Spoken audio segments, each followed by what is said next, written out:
Tarry here, where the stories never grow old, and you hear something new every time they are told, and it comes clear. So tarry here, where it doesn't matter your age, and when we gather round the table, we all take the stage year after year. So tarry here. Welcome to the Enlighten Radio Storytelling Hour at enlightenradio.org. I am Fanny Crawford. And I'm Stas Ziolkowski. And we are glad you're our listeners today. Yeah. Our theme is traditional tales on Martin Luther King's birthday. Today is January 15th, 2024. And it's good to be here. It really is. I guess a lot of times people say, well, it's good to be anywhere. But it's good to be here. It's always good to be here on Mondays. I do have, I guess, a couple announcements. Let's see if I can remember the numbers associated with these announcements. The first one is that I will be telling stories at the Children's Story Hour at the main Washington County Library, the Hagerstown Library, the Fletcher Library, downtown Hagerstown, on February 9th. And I will have friends with me, fellow storytellers from the Black Storytellers of Western Maryland. And it is the Black Storytellers of Western Maryland's first appearance at the library. And I'm looking forward to that a lot. The National Women's Storytelling Festival is coming up March 14th through the 17th, if I have my dates correct. And I will be telling there. And I'm really excited about that because it's such a wonderful event. And then I'm also telling for the AAUW, American Association of University Women of Washington County, at Christ Reformed Church in downtown Hagerstown on the 17th of February. So for me, that's a full schedule. What time is that thing on the 9th? 11 o'clock. Okay. I was taking notes. Excellent. Now tell us your schedule. My Tell schedule. us about Speak. Speak. Okay. Speak Story Series starts up season 12 in February with Gail Ross. In March, Peter Cook, a deaf storyteller. I'm looking forward to that. I believe I've seen him. Yeah, I have. In Jonesboro. And I remember being so impressed. And then in April, Antonio Raja. Oh boy. I've seen him a number of times. And the first time I just sat and I hope I didn't drool, but I know my mouth was open the whole time. I was just like, I remember being so impressed by him, in May, Elizabeth Rose. In June, Dolores Hydock. And help in July, a thing called the Crankies with Catherine Fay and Daniel Van Allen. And I actually performed with Susan Connolly Holstein, who did Crankies at Susan Gordon's. She and I did a Christmas show a few years ago. I wasn't there, but I remember hearing about that. That was really cool. It was really cool. And if I was still doing, like libraries and stuff, I would make a Cranky box. But because it's really a cool thing to do, It takes a lot of work unless you have a good friend or a partner who is an artist and they can take a roll of paper and do some scenes for you. so you can show them. But anyway, it's a neat idea. And in August, Eileen Evans, your mentor, your good friend, and in September, we don't know. It's Adam is working on something special for that. In October, Adam Booth and a special guest. Again, we don't know who yet. Adam knows, we don't. And then in November, the winner of the 2024 Speak Story Series commission. And that process is going on right now. And hopefully, by the end of February, that person will be chosen. And the person will be, in November, we'll do a world premiere of a brand new story that they will be paid, they will receive a prize for being selected, and they will also be paid to come to Shepherdstown and do the performance. So details at www.speakstoryseries.com, and it either maybe details might be on the website right now, but if not, they will be there shortly, because we're going to be in a new facility, new to Speak, and Adam has gone to great lengths to get some very good new equipment and someone to operate it who's been hired to make sure that all of the Speak presentations that go out through Zoom will be perfect. There will be tested the morning and the afternoon of the performance to make sure. And that's going to be because we're in a new place, and we'll be able to control the conditions. So that's good. That's wonderful. I keep saying will as if I was part of it. I'm no longer part of the board, but I am a supporter of Speak Story Series. I bet they miss you. Well, they probably do, because who knows? Somebody always needs a person like me around to talk. Since I become known for that. Anyway, no, I'd like to work for very much. And so, are we ready to start? Yeah. Do you want to tell a story? Well, I would like to start with some things I learned about Martin Luther King. Today is Martin Luther King's birthday. Right. And it is a national holiday. And I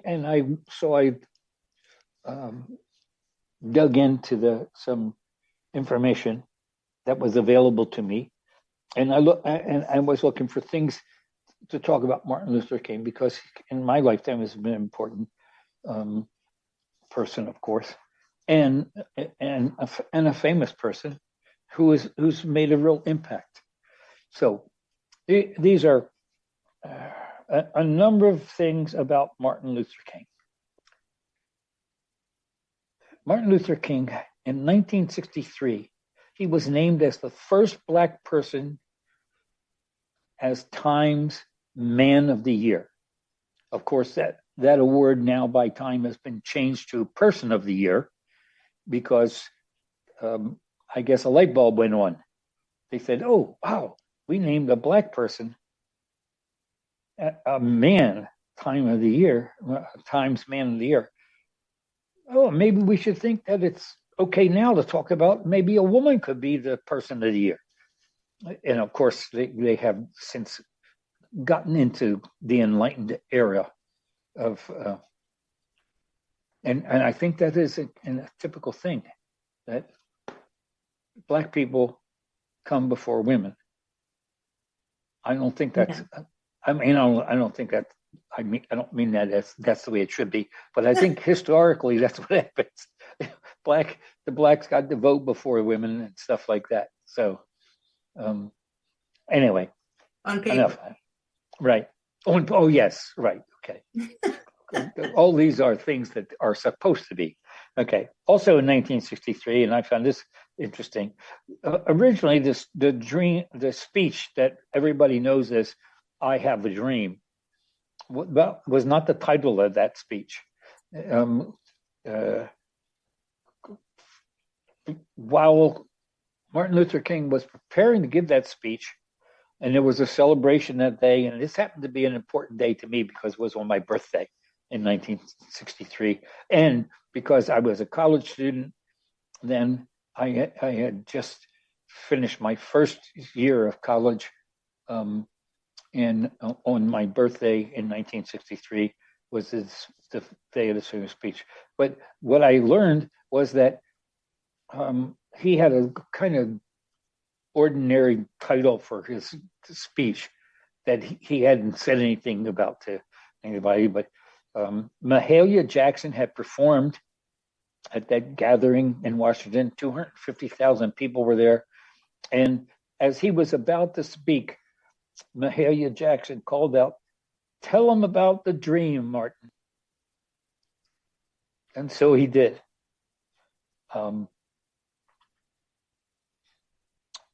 In 1958,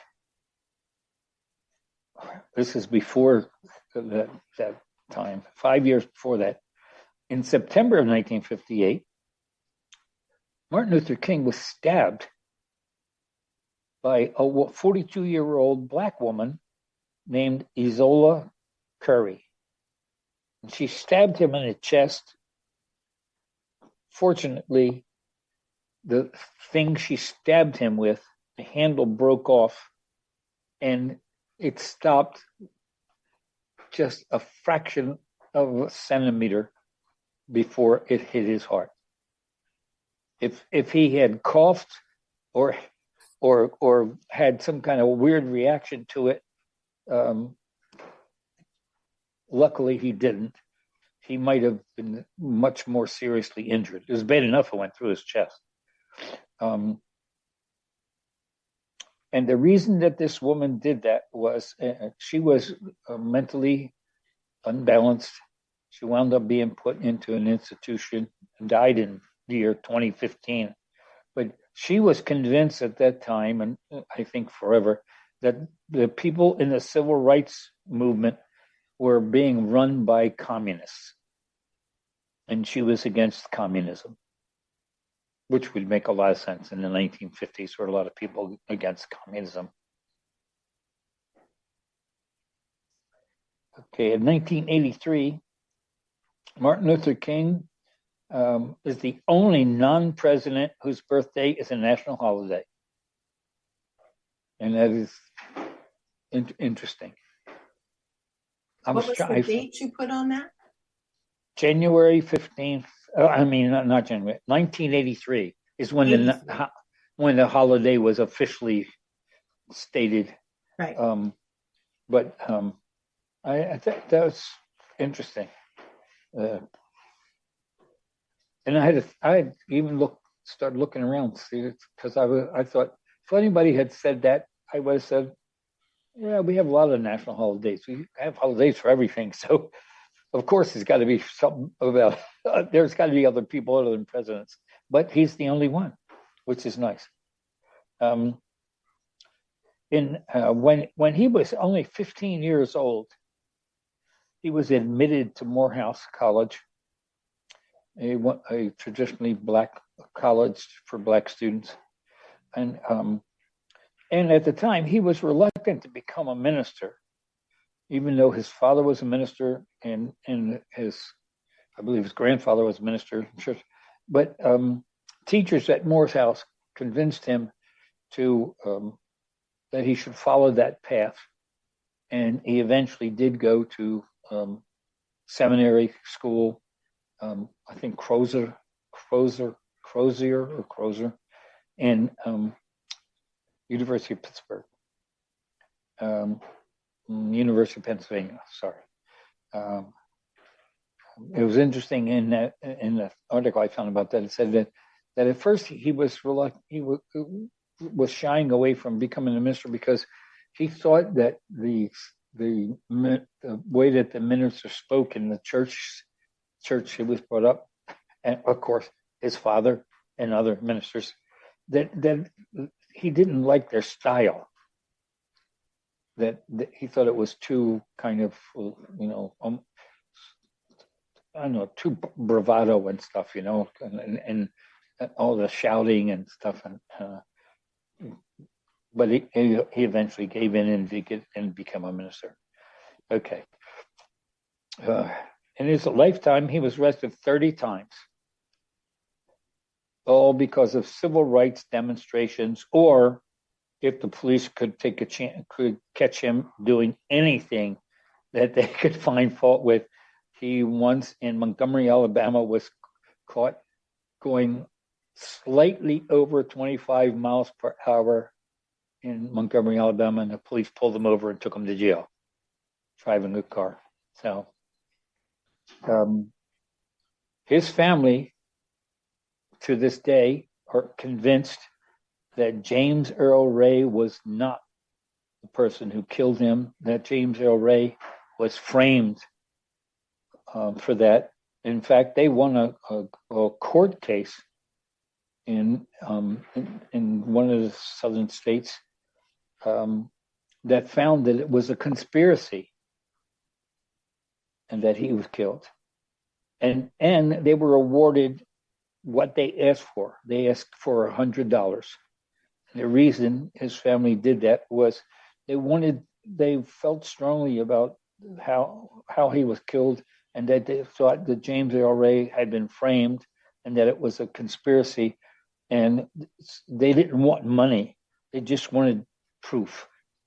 And apparently the court decided that it was a conspiracy. I don't think anyone ever got punished for it, though. In 1964, Martin Luther King was the youngest person to win the Nobel Peace Prize. And I knew that he won the Nobel Peace Prize. I didn't know that he was the youngest person. I did not know what his age was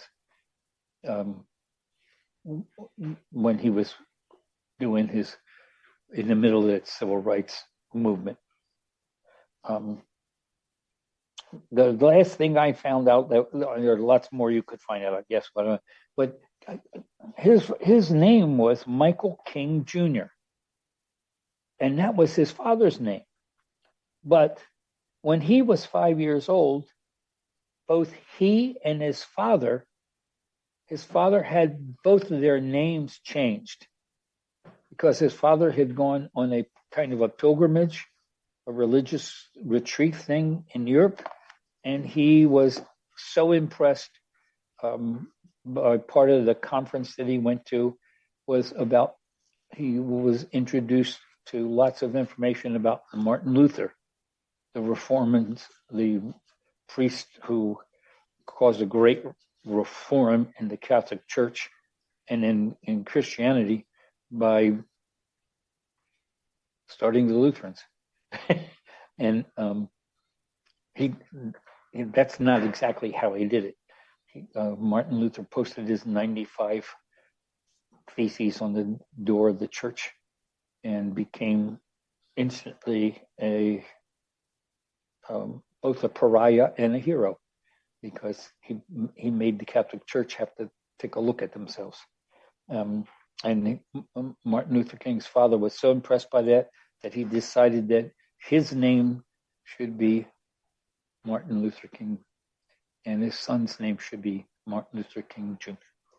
And so all that I thought that was very impressive. Kind of a born again moment. Yeah, neat thing. It's like I'm glad nobody ever changed my name. I'm really, all my life I've had a struggle about my name because people can never pronounce it. I still to this day people can't pronounce my name. I go to the doctor's office, and when the nurse comes out and says, I say it's me. But I have noticed in Martinsburg's a unique thing. In Martinsburg, I go to the medical center here that is associated with West Virginia University, and each of the doctor's offices I've visited there, they make it a point of asking you, what would you like to be called? So instead of using my first name as Stanislaus, I use my nickname, which is Stosh. And lately, the last couple of appointments I've been to, the nurse has opened the door and said, Stash, which is wonderful, which is nice. And it's also good for them. Somebody Yes. in that office was smart, because they really do look confused when they can't pronounce someone's name. Can you give me a time check? Because Yes, I think I'm we've been wrong. on the air, according to my time, since you started. We've been on the air for 20 minutes. Okay. Wow.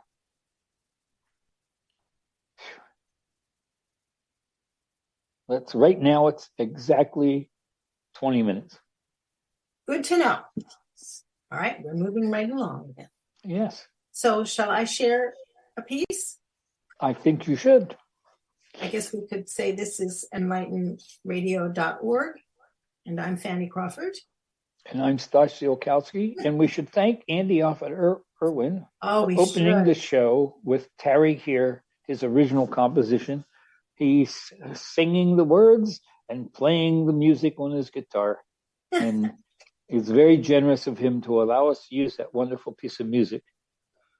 Almost anybody else I can imagine would charge us. Or else we would have had to sing it ourselves.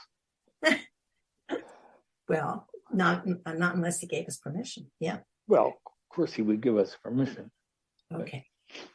All right. Well, our theme today, of course, is traditional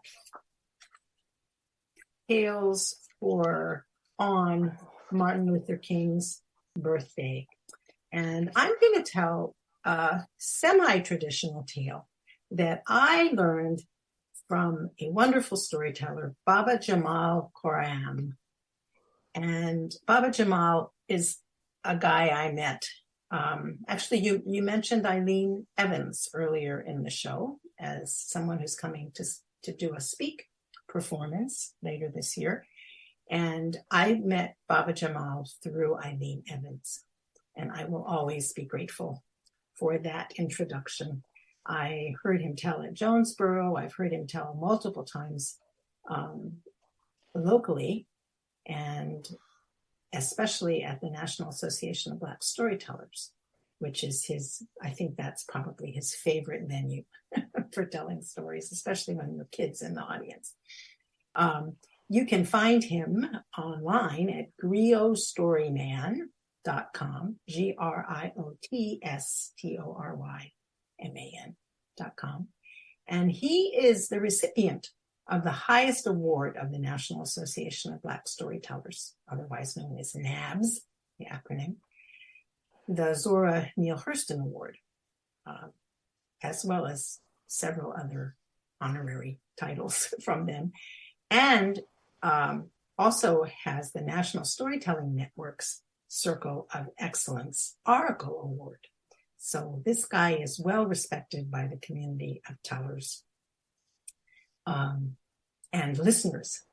He's been honored by the National Storytelling Festival in Jonesboro, in Tennessee, by the Kennedy Center in Washington, D.C., the African American Smithsonian Museum in Washington, and by schools in Ghana, Mali, South Africa, and Germany. And he is a certified cultural systems development specialist. He trained for that role after he'd been doing it a while on his own. And he's also an integrated arts teacher and practitioner with multiple higher ed degrees. But above all, he is a storyteller and a drummer. And when I've talked about Baba Jamal before, I haven't talked much about his drumming expertise or his drumming circles, but he does lead classes and drumming circles for both adults and children. Talks about the importance of drumming traditions for storytelling and as a means of communication. But most important to me, Baba Jamal has for many years mentored dozens of storytellers and shared his stories with thousands and thousands of people around the world. So this is Baba Jamal's story, Anansi Brings Help. Copyright 2012. And I might say more about that year at the end. We'll see if we have time. Baba Jamal starts this story saying, this is a story about hunger. You know Anansi, the spider, does good to man, does bad to the spiders. You can catch him anywhere around the world. Anansi couldn't get to sleep. Something was in the air, in the atmosphere. It felt like some bad news was coming. Sure enough, it came on the drum line.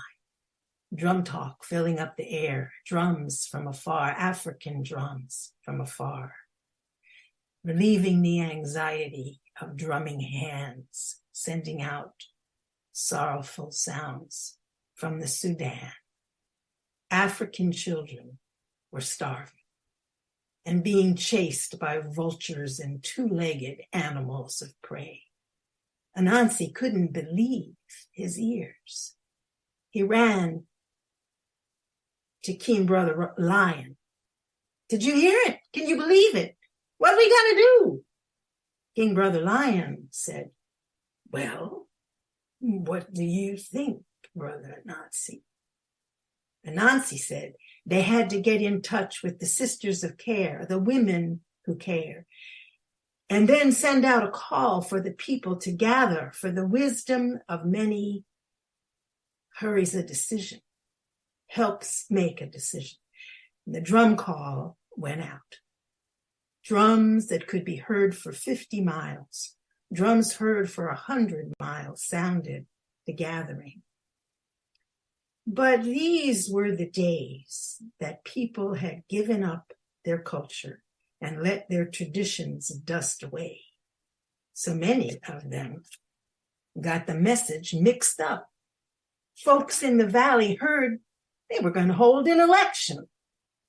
Folks up on the mountain heard there was a concert tonight. Folks over in the forest heard they were giving out free food right there. Folks by the desert heard there was going to be a family reunion. Only a few by the ocean understood that there were babies starving in the Sudan and something had to be done about it tonight. It took 3 days for everyone to gather that was coming. Hundreds of thousands of people answered the call. And King Brother Lion up on the hill spoke first. His voice rolled down the hillside and across the ears of all assembled. You all got the message about our children in the Sudan starving to death. And you know if the children are starving, the grown folks are dropping fast. We gather to decide what we're going to do. Brian Anansi, you all know him. He's going to run this meeting.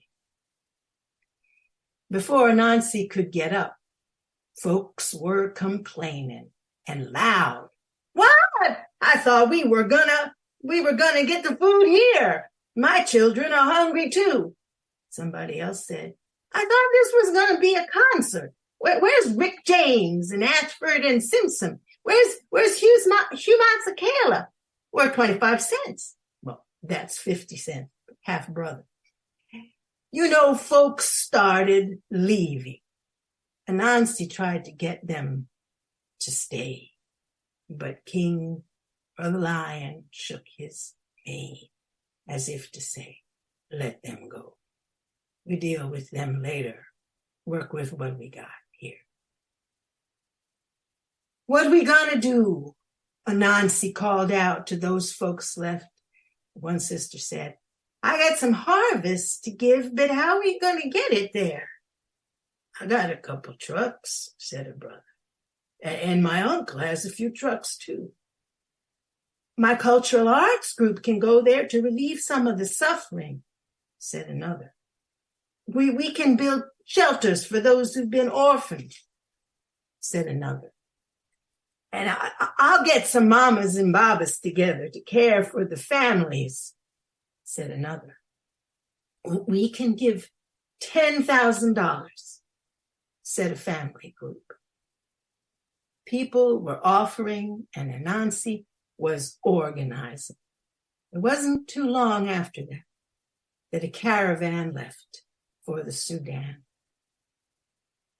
They stayed for about 3 months and did what they could. It wasn't a whole lot, but it was what they could do. And it helped. And it was appreciated. And the African one, who some folks call God, was pleased. You see, Reverend Fauntleroy once said, if everyone does a little, no one has to do a lot, and the job will get done. When they returned home, and Anansi and King Brother Lion planned food and economic programs so no one would go hungry in their lands. Another plan they put into place was a drum language program. So, like water, drumming could help form from the dust of traditions. It would form a powerful defensive lifeline. In other words, so people will understand what the drums are saying next time. Well, that's what came to me. And now I have a question for you. Who is hungry where you are? What are you going to do?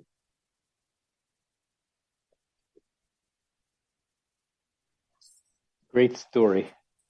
Isn't that wonderful? It is a great story. So that's dedicated to Martin Luther King. That's Baba Jamal Karam's story.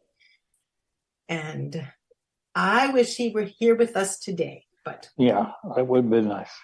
And that made me think of something, which is, I think it's appropriate.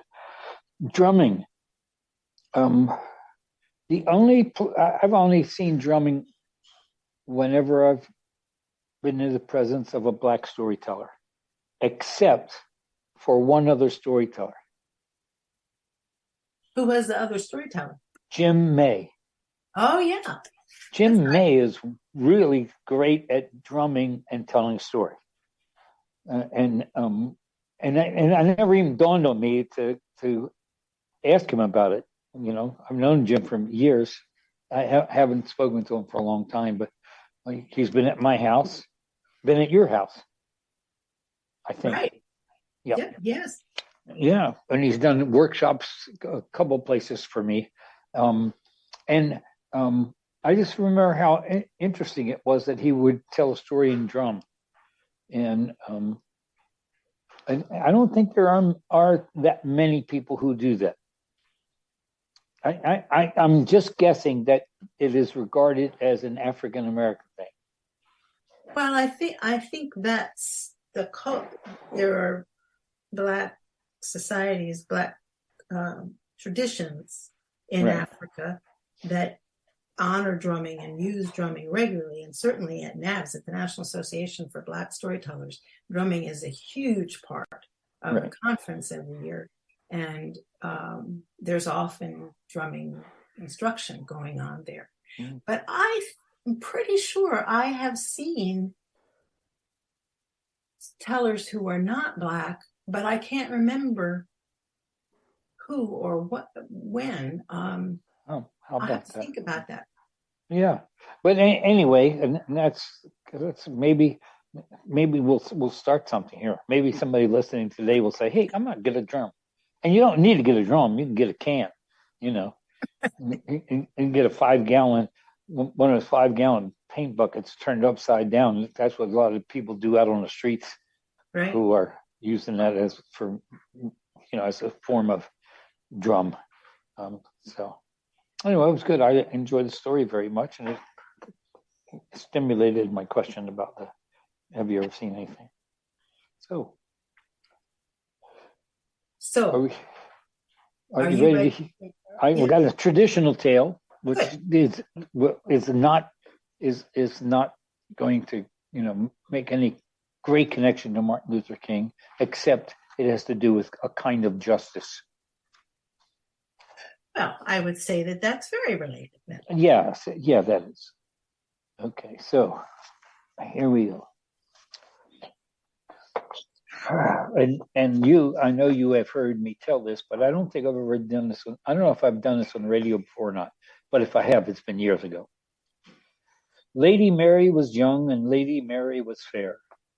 She had 2 brothers and more lovers than she could count. But of them all, the bravest and most gallant was a Mr. Fox, whom she met when she was down at her father's country house. No one knew who Mr. Fox was, but he was certainly brave and surely rich, and of all her many admirers, Lady Mary cared for him alone. At last it was agreed upon between them that they should be married. Lady Mary asked Mr. Fox where they should live, and he described to her his castle and where it was, but strange to say, did not ask her or her brothers to come and see it. So one day, near the wedding day, when her brothers were out and Mr. Fox was away for a day or 2 on business, as he said, Lady Mary set out for Mr. Fox's castle. And after many searching, she came at last to it. And a fine, strong house it was, with high walls and a deep moat. And when she came up to the gate, she saw written on it, "Be bold, be bold." But as the gate was open, she went through it, found no one there. So she went up to the doorway, and over it she found written, be bold, but not too bold." Still, she went on till she came into the hall, and went up the broad stairs till she came to a door in the gallery, over which was written, be bold, but not too bold, lest that your heart's blood should run cold." But Lady Mary was a brave one. She was. And she opened the door, and what do you think she saw? Why, skeletons and of young, small skeletons. And she guessed they were skeletons of women. Vats filled with bones. And Lady Mary thought it was high time to get out of that horrid place. And she closed the door and went through the gallery and was just going down the stairs and out of the hall when who should she see through a window above the main door entrance? Mr. Fox was dragging a beautiful young lady along from the gateway to the door. Lady Mary rushed downstairs and hid herself behind a cask under the stairs, just as Mr. Fox came in with the poor young lady who seemed to have fainted. Just as he got near Lady Mary, Mr. Fox saw a diamond ring glittering on the finger of the young lady he was dragging. And he tried to pull it off, but it was tightly fixed and would not come off. So Mr. Fox cursed and swore and drew his sword, raised it, and brought it down upon the hand of the poor lady. The sword cut off the hand, which went up in the air and fell, of all places in the world, into Lady Mary's lap. Mr. Fox looked about a bit, but did not think of looking behind the cask. So at last he went on dragging the young lady up the stairs into the bloody chamber.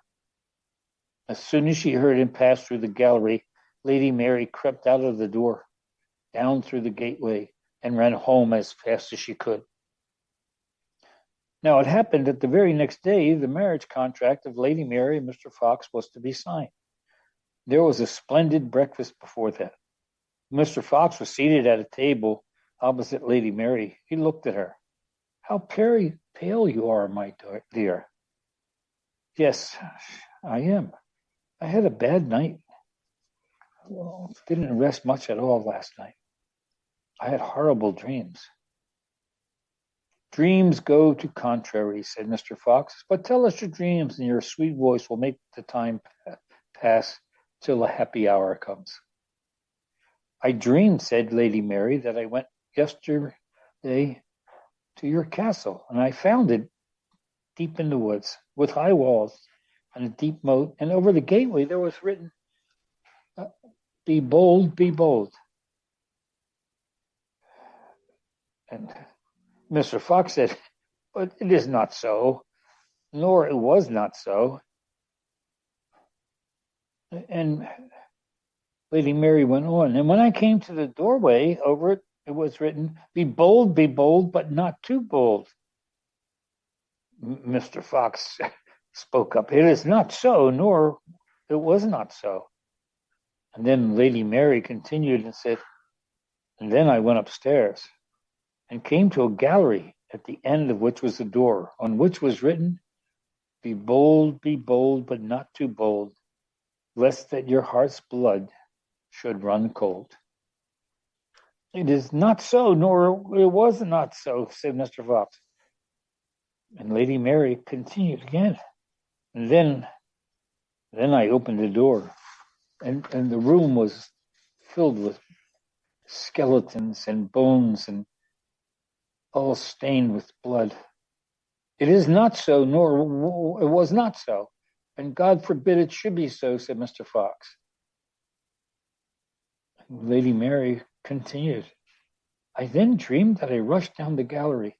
Just as I was going down the stairs, I saw you, Mr. Fox, coming up to the hall door, dragging after you a poor young lady, rich and beautiful. It is not so, nor it was not so, and God forbid it should be so, said Mr. Fox. Lady Mary continued.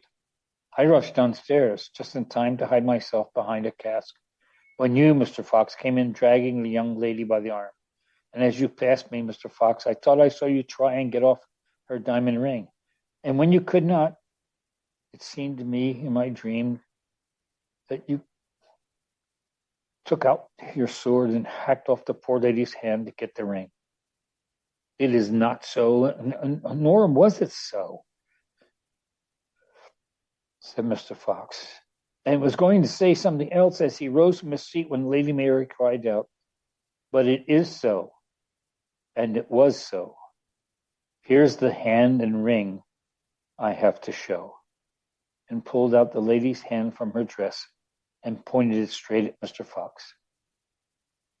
At once her brothers and her friends drew their swords and cut Mr. Fox into 1,000 pieces. And it was done, and it is so. And that's my tale. That is such a horrible, horrible vision. One of my favorites to tell. Oh my goodness! I told that at Three Rivers Storytelling at the Ghost Tales on Saturday night, and they had a unique place in a courtyard kind of the school where we had the festival, and there were chairs spread around in between two buildings, so it was all enclosed, and they had a fire. It was really wonderful, and 3 years in a row, I told stories at the ghost stories at that, and Mr. Fox was very well received there. Do you know anything about the origin of that story? Only that it's mentioned in one of Shakespeare's plays. Oh, really? It actually is. In one of Shakespeare's plays, I forget which one it is. I should have looked that up, but I hadn't been thinking about saying anything about it other than the tale. But in one of Shakespeare's plays, one of the characters says, "It reminds me of the tale of Mr. Fox," and that's all. But it's in some kind of what do you call it? Like somebody wrote, not in a review or maybe a review of the play, that there was a mention of the awful tale of Mr. Fox in the play. So It's awful. apparently it's been around a long time. Yeah. You know, and it is a scary story. Susan Gordon tells that as well, but she doesn't call it Mr. Fox. I'm pretty sure that it has a different name. Oh, It's a little bit different, but yeah, the basics are the same. yeah. And the version I've told on stage is a bit longer because it describes barrels of things right. that are in that room, and it's pretty awful. It's much scarier, you know. Wow.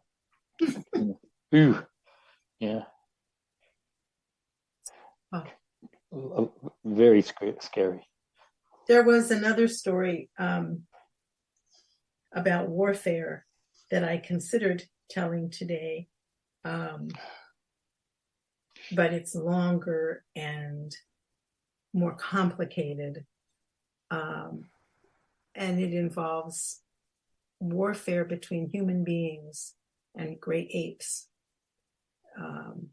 And I don't know if I think it is a traditional African tale, but I haven't researched that one. So I don't know if it's an original with Baba Jamal Param, or it's on, he tells it on the CD that I have, but I don't know if it's a traditional tale or not. I should look it up, but it's about ongoing conflict and warfare between these two communities, the great apes and the human community. The human community lives at the base of the mountain, and the mountain gorillas have the rest of the mountain, and they have a particular plant. I think he calls it a crater plant that they depend on for their food.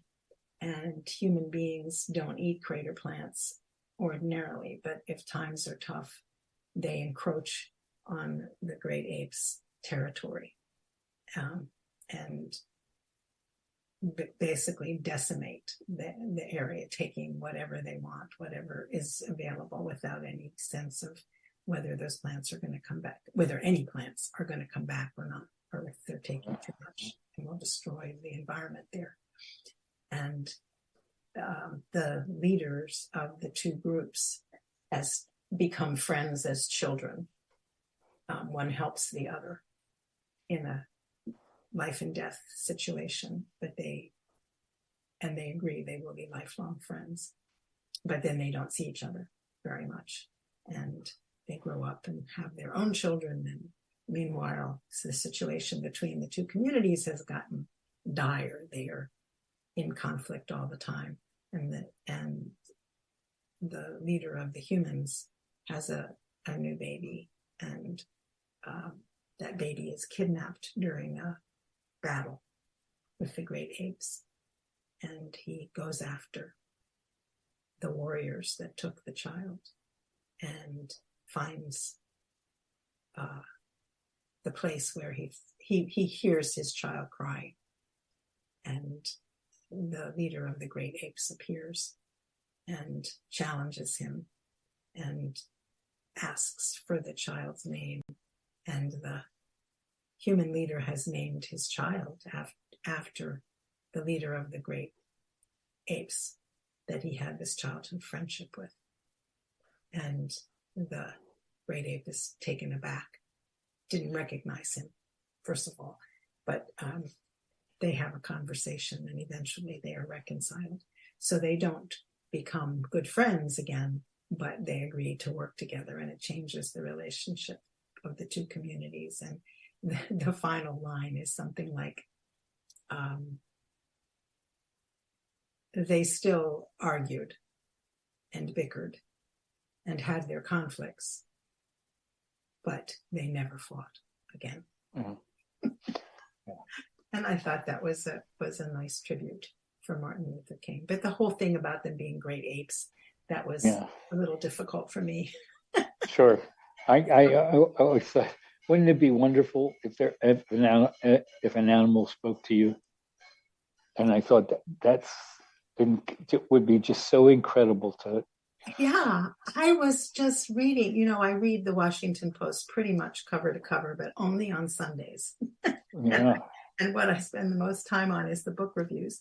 And there's a new book about deer in the United States, North American deer, and human beings' relationship with them, and that they are one of the few remaining wild animals that are not afraid of people in the same way that most other wild animals are, and encroach upon human territory regularly and die for it. And that it included our statistics on the number of deer that are hunted every year, and which is far exceeded by the number of deer who are killed by automobiles and traffic every year. And there's something inherent in the way they experience the world that they just are not able to cope with automobiles and trucks. There's Go figure. The speed that those vehicles travel is just outside their experience, and they just don't have any defense against something approaching at that speed. But this woman has spent half her life researching deer. It was really fascinating. I may actually, I would try to get the book from the library, but in fact, I was reading that just before I decided that I would tell the Anansi story. But one of the reasons I fell down that rabbit hole was I was thinking about the great apes and how to make the great apes more sympathetic, I guess. And not. You mean in that story? In the other story. Oh, yeah. Well, apparently in reality, great apes are very sympathetic and are very not dangerous to humans. They shy away from humans as much as possible. Did you ever meet the storyteller Ann Thomas? Oh, absolutely. Did you hear her tell stories? I met her at your place. Okay. And did you hear her tell her story about the great apes, about the gorillas that she visited? That's an amazing story. Yeah. In fact, I was very touched by her, and then I was very saddened that she died. Yeah.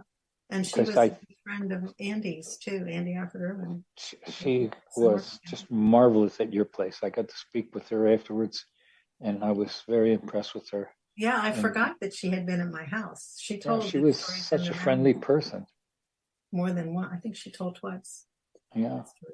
But I had forgotten she'd been at my house. Yeah, and she died shortly after she performed at Hagerstown. Yeah, she knew at that time that she was very ill. Yeah. I guess that would. Yeah, this is a cool thing. I guess it would be a blessing if you knew. Maybe I don't know. Not having. Well, I think it would.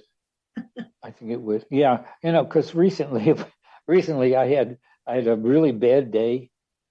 My legs are in terrible shape, and I'm hoping tomorrow I have a doctor's appointment. Tomorrow he's going to tell me what the magic is and how he's going to fix my legs.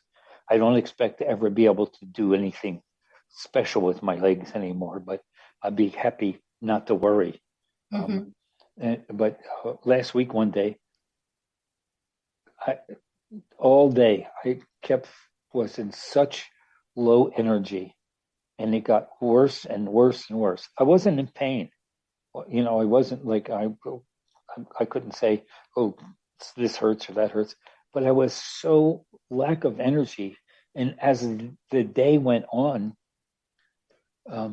it got, I got less and less. And at one point, sitting in the chair where I'm sitting right now, I thought, maybe I'm dying. And maybe this is what it feels like if a person is just old and he's going to pass, just running out of energy. Because that's what it felt like. Wow. I felt like I had low energy, and I don't know exactly what happened. Something happened, and it was after supper. But all of a sudden, I got this incredible burst of energy. In fact, Terry said, what is wrong with you? You were just like, whoa, and now you're doing things. I got up, was doing things, you know. Anyway, and I didn't tell Terry that I thought I was dying because I thought that was be a little dramatic, you know. But it Instead, you was, decided you would announce it on the radio. yeah, which is, you know, people will say, well, he's a storyteller, he just made it up or something, you know.